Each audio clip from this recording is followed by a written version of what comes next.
Hello everyone, and welcome to the CB&Q in Wyoming. I'm Mark Pruitt. Today is October 26, 2019. This is Layout Construction Update number 14. I ended my last update in early August with the announcement that the layout was coming down for an impending move to Casper, Wyoming. Well, that move is about to happen, and what you're looking at will be the new home of the railroad. The seller's items were still in the house at this point. This video was taken on the 5th of October. Our old house in New Jersey was under contract at this point, and we are scheduled to move into the new house in early November. But let's go back and recap the end of the CB&Q in Wyoming version 3. By October 9th, I was ready to start disassembling the layout. My friend Walt came over and helped. We decided to preserve Casper Yard for use in the new house.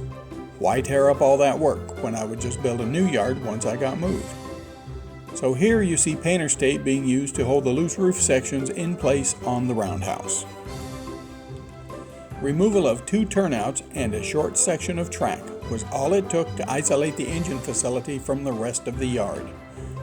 The removal of a few screws and a very easy cut through the foam subbase and cork roadbed had the facility ready to move. Here Walt and I are lifting the engine terminal away from the L-girder benchwork. Walt is the one on your left.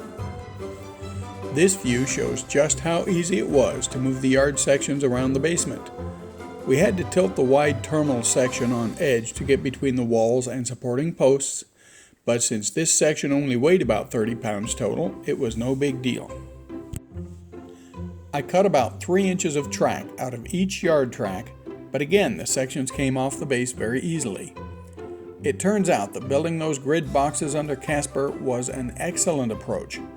Without the side rails, which I didn't install on most of the rest of the layout, it would have been very difficult to salvage the yard. And here's the area where Casper Yard and 2 sections of L-girder base was removed. In the right foreground are the 2 sections of classification yard attached face to face with foam board spacers in between. We used scrap pieces of ceiling panel plywood to attach them together, and now they are ready to move.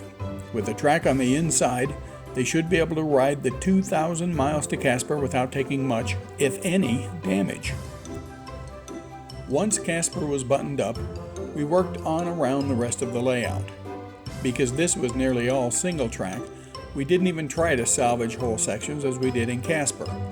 Instead, we removed the track from the roadbed using a sharp-edged putty knife to break the caulk bond, and which worked great by the way, then removed the roadbed and risers from the joists and discarded that.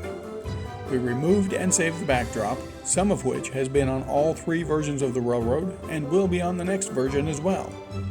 Then each section came apart easily. And here's the layout, except for the legs, all bundled up and ready to move. One last thing, the 2 grid sections that were not under Casper made a great crate for the LED ceiling lights. We stacked the LEDs carefully on one of the grids, then attached the other grid on top in a manner similar to how we attached the Casper classification yard sections together. The blue in the center of this shot is the back of the bottom layer of LEDs. Here's a still shot of the new home of the layout. I'll be doing a basic finish on the basement before beginning construction of the new layout, but planning the layout will commence as soon as we move in and I have some accurate measurements. And no, the tanning bed is not staying. So be sure to keep an eye out for new layout progress updates for version 4 of the CB&Q in Wyoming. Update number 1 should be appearing in early December. Thanks for watching, and I'll see you again soon.